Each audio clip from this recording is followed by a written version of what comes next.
Um bom dia para você que está acompanhando aqui a nossa transmissão no Instante News.1.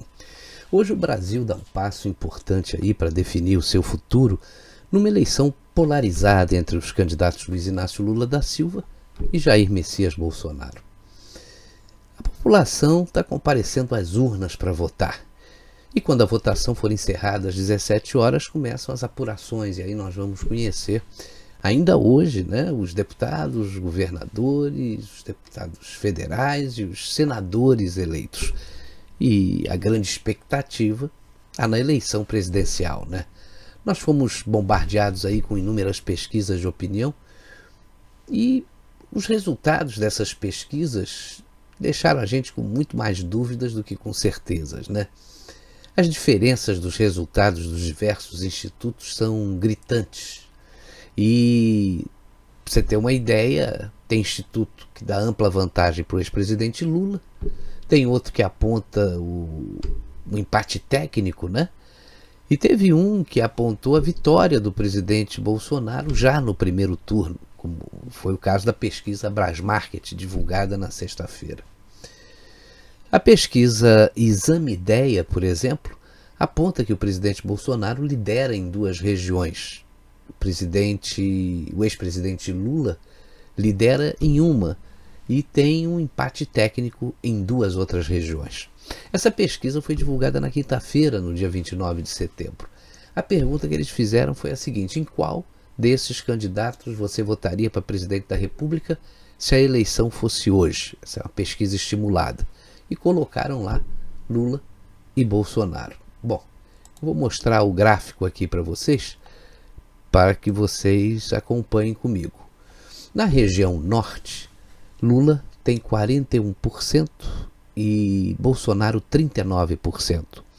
Os outros candidatos somam 20%.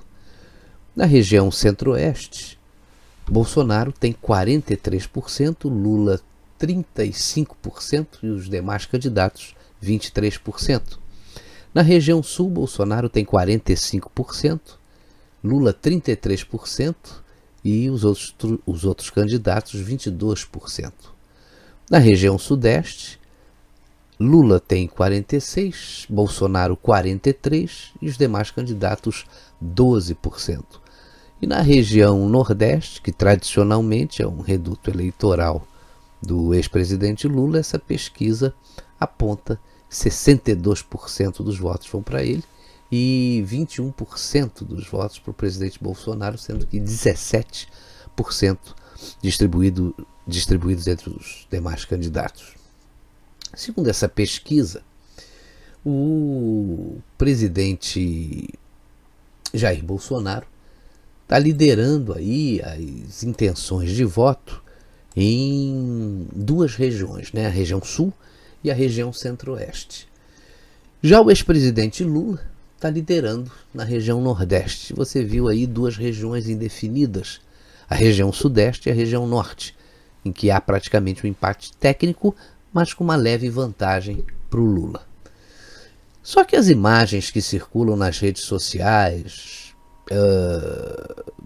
nos deixam aí com uma certa dúvida com relação a esses números, Na quinta-feira circularam imagens mostrando a receptividade que o presidente Jair Bolsonaro teve no Nordeste, no interior da Paraíba, na cidade de Sousa, e também em Belém do Pará, no norte do país. Quando a gente olha essas imagens, as pessoas começam a questionar, A gente começa a questionar sobre essa leve vantagem do Lula sobre o Bolsonaro nas regiões norte e nordeste. Eu vou colocar aqui as imagens para você ver.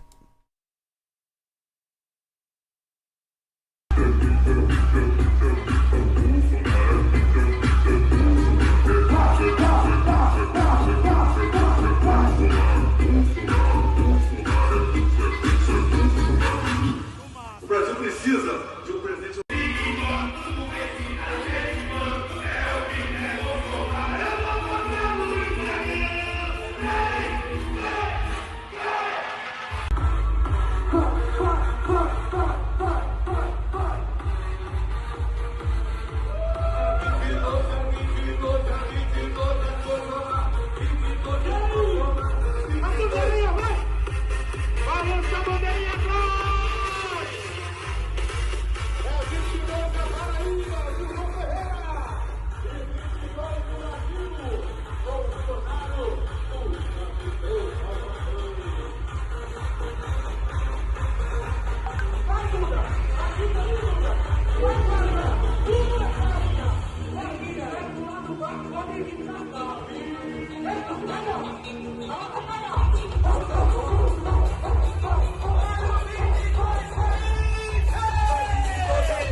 Aí, né? As imagens da cidade de Souza, no interior da Paraíba, e de Belém do Pará. Essas pesquisas aí, como eu disse, nos deixam com mais dúvidas do que com alguma certeza, né? E também tem uma outra questão aí. Tendo em vista os resultados das pesquisas que ocorreram em 2018 e a realidade das urnas, uma coisa é certa, né? A gente vai ver entre esses institutos quais ficarão literalmente desmoralizados após a apuração de hoje. Agora tem um outro ponto que chama a atenção nessas eleições, que é a militância dos veículos de imprensa, né? Sobretudo aqueles que fazem parte do consórcio. Infelizmente eles deixaram aí de apurar os fatos e se prendem a narrativas que, do meu ponto de vista, não estão enganando mais ninguém, né? Quando eles cobrem as campanhas dos candidatos, você vê aí claramente como é que eles abordam os eventos relacionados ao ex-presidente Lula e o que eles divulgam dos eventos que o presidente participa. Você jamais vai ver aquelas imagens que nós acabamos de mostrar aí, com aquela multidão recepcionando o presidente, em nenhum desses veículos de comunicação que deixaram aí de fazer jornalismo há muito tempo. A gente sabe que são militantes travestidos de profissionais de imprensa, né? Agora vamos falar das propostas que estão buscando aí os candidatos, ou melhor, que estão buscando, não, as propostas dos candidatos que estão buscando a presidência, né? Nessas eleições, as pessoas estão sentindo muita falta aí de propostas concretas dos candidatos, né? Eu estava vendo aqui que, no geral, o Ciro Gomes, a Simone Tebet e a Soraya Tronic trouxeram aí muitas propostas demagógicas, né? Muito mais demagógicas até do que factíveis. Tanto que eles não conseguiram convencer os eleitores, continuam muito longe dos dois principais candidatos, os percentuais deles são insignificantes. Lula, por outro lado, já disse que vai fazer mais do mesmo, né? Vai recriar vários ministérios para acomodar aí os aliados, loteando cargos, não vai privatizar as empresas estatais, tudo indica que vai meter a mão na Petrobras novamente, né? Vai punir o trabalhador, tornando a contribuição sindical obrigatória, e ainda vai despejar dinheiro nos sindicatos aliados, né? E colocar o MST participando do governo. Já o candidato Bolsonaro vai dar continuidade aí às suas políticas com alicerces no patriotismo, na família, na liberdade e numa administração pública com total transparência, como a gente está vendo. Aqui no nosso canal, o comentarista Arlindo Lopes Correia, ele tem mostrado nos seus comentários as várias realizações do governo Bolsonaro que a imprensa esconde. Na última quarta-feira, ele fez um comentário intitulado Decisão de Vida ou Morte. Ele deixa claro que aqueles eleitores que votarem no ex-presidente e ex-presidiário Luiz Inácio Lula da Silva vão estar dando aí um cheque em branco para ele, já que ele não apresentou um plano completo de governo. O presidente Bolsonaro, ao contrário, assumiu compromissos e divulgou o seu plano de governo há meses. E nesse comentário que o Arlindo fez, ele fala justamente sobre as propostas que constam no plano do presidente Jair Bolsonaro. Eu acho que vale a pena a gente rever esse comentário. Está chegando o momento da decisão. 2 de outubro, dia da eleição. O ex-presidiário não teve tempo de preparar seu plano de governo. Quem votar nele estará jogando pôquer e pode levar um blefe desastroso. Porque o que sabemos dele é a defesa das ditaduras comunistas e o roubo de muitos bilhões que praticou nos governos do PT. Ao contrário, Bolsonaro assumiu compromissos divulgando um plano de governo há meses com o título Para o Bem do Brasil. O plano enfatiza continuidade e aperfeiçoamento das boas práticas realizadas na atual gestão, sempre buscando a melhoria do bem-estar da população, razão de ser de todo governo sério, democrático e comprometido com os valores de sua gente. As linhas diretivas do plano de Bolsonaro foram elaboradas pensando no presente, na situação conjuntural, mas vislumbrando e preparando o país para gerações futuras. Trata-se do total compromisso com a realidade do mundo atual e até com suas incertezas, experimentadas, por exemplo, nos 3 últimos anos, com o advento da pandemia e do conflito entre a Rússia e a Ucrânia, que impactaram todas as economias do mundo, inclusive o Brasil, que felizmente está se recuperando mais rápido que os demais países. Mostrarei hoje o resumo do plano para o próximo mandato de Bolsonaro, caso seja reeleito.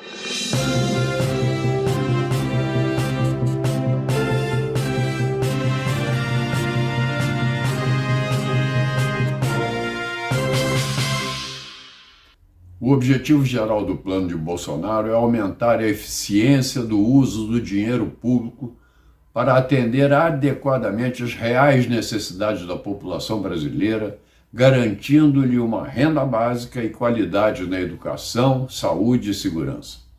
Além disso, visa aumentar o emprego e renda e manter a retomada do crescimento econômico, criando um ambiente de concorrência e competitividade que reduz os preços e melhore a oferta e a qualidade dos produtos e serviços prestados ao cidadão. Como o avanço tecnológico ocorre aceleradamente, eliminando profissões e os respectivos postos de trabalho, o mercado passa a exigir capacitações diferentes e geralmente mais complexas. Consequentemente, é preciso planejar e implantar uma educação consistente e coerente com esses novos desafios, complementada por uma qualificação para o trabalho tecnologicamente atualizada, ajustada às demandas do mercado. E isso será feito. Foram mantidos no plano, além do respeito às leis que norteiam o nosso país, aqueles conceitos que Bolsonaro considera inegociáveis: liberdade, democracia, vida, família e segurança. O aperfeiçoamento de muitas iniciativas do atual mandato foi contemplado com a humildade de quem sabe que ainda há muito a realizar e melhorar, e com a sabedoria daqueles que querem o bem da população. O governo se mantém fiel e dará continuidade aos compromissos da campanha de 2018. Persiste a coerência necessária para propiciar segurança ao eleitor. Busca-se dar continuidade à caminhada para a prosperidade com a consolidação 1. Da reforma econômica de cunho liberal. 2. Das políticas públicas sustentáveis e sem viés eleitoreiro. 3. Da retomada da moralidade pública pelo combate à corrupção. 4. Da paz social pela recuperação dos sistemas judicial e de segurança pública. 5. Da retomada e valorização do civismo, do patriotismo, da instituição da família e dos valores morais e éticos. 6. Do ensino isento de ideologia. 7. Da liberdade de pensamento sem coerção ideológica de qualquer natureza. E 8. Desaparelhamento ideológico da sociedade e do aparato do Estado, visando recuperar a coesão social, abalada pela estratégia desagregadora dos governos de esquerda que sempre pregaram o nós contra eles para dividir os brasileiros. O plano de governo não é um documento de retórica ou desconectado da realidade nacional e internacional. Traz diretrizes realistas e propostas concretas. Tudo isso no sentido de respeitar o direito de o cidadão compreender exatamente o que o futuro governo pretende realizar na continuidade de sua gestão do país. Talvez pela primeira vez, o Brasil esteja conseguindo, com a manutenção da atual gestão, na próxima legislatura, propiciar uma continuidade em seus programas e projetos de governo e de Estado, sem destruir o que já foi feito. Não se trata de um plano de governo para impor ideologias, mas para propiciar aos brasileiros a melhoria de seu bem-estar e dar a possibilidade de um passo histórico, quando o país deixa clara sua vontade em caminhar para frente, preocupado com o presente, mas olhando para o futuro. Este é um projeto para preparar o país para os desafios que precisem de uma base sólida e que pensa nas gerações mais novas e naquelas que ainda estão por vir. Constam do plano de governo, além desses elementos intangíveis, como a democracia e a liberdade, aspectos bem tangíveis: o aperfeiçoamento da infraestrutura, da educação, da saúde, da segurança, entre outros. Tudo alicerçado na garantia dos direitos humanos para todos e um conjunto de políticas socioeconômicas robustas que valorizem o empreendedorismo e a liberdade econômica. E que caiba ao Estado somente aquilo que é sua função precípua, a fim de dedicar seus esforços ao cidadão brasileiro, nosso verdadeiro e supremo soberano. Neste contexto, ninguém ficará para trás. Este será o futuro do Brasil com Bolsonaro. Bolsonaro, o único presidente que vai junto ao povo, que gosta de estar com as pessoas para ouvir suas sugestões, suas necessidades, suas lamúrias, conhecer a realidade e muitas vezes até resolver problemas na hora. Mas se Bolsonaro não for reeleito, o que nos espera? Segundo o outro candidato descondenado, ele já declarou para todo mundo ouvir o que ele vai fazer. Haverá regulação da mídia, dos veículos de comunicação e das redes sociais, isto é, vem aí a censura, a morte da liberdade de expressão.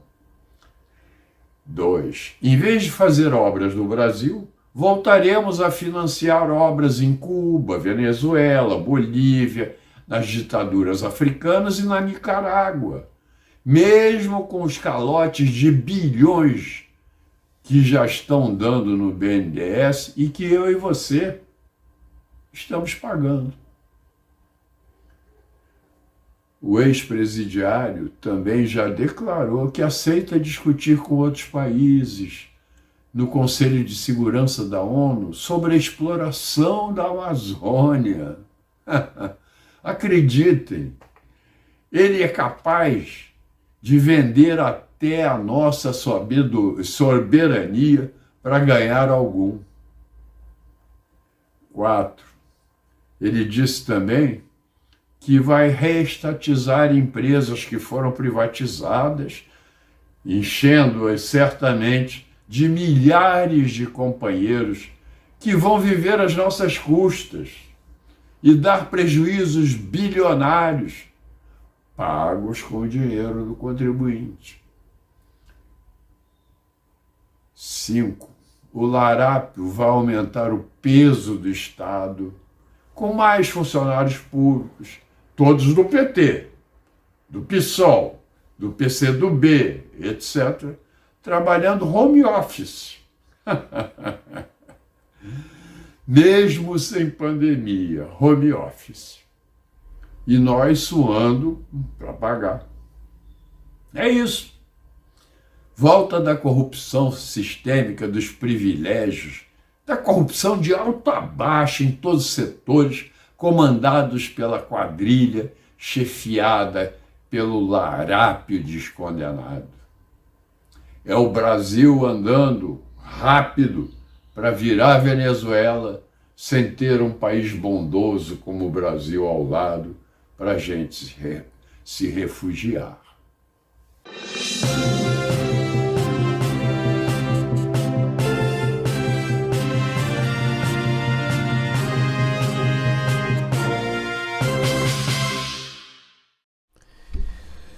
Muito bom esse comentário do Arlindo Lopes Correia, bastante esclarecedor, né? Bom, ao longo do dia de hoje, nós vamos estar acompanhando aí o que vai acontecer nessas eleições. Vamos transmitir alguns boletins ao longo do dia. Gostaríamos que você, de vez em quando, entrasse em contato aqui com o nosso canal do YouTube para acompanhar aí a nossa opinião, a nossa humilde cobertura dessas eleições, e estaremos esperando por você. Uma boa votação e mais tarde nos encontramos de novo. Até já!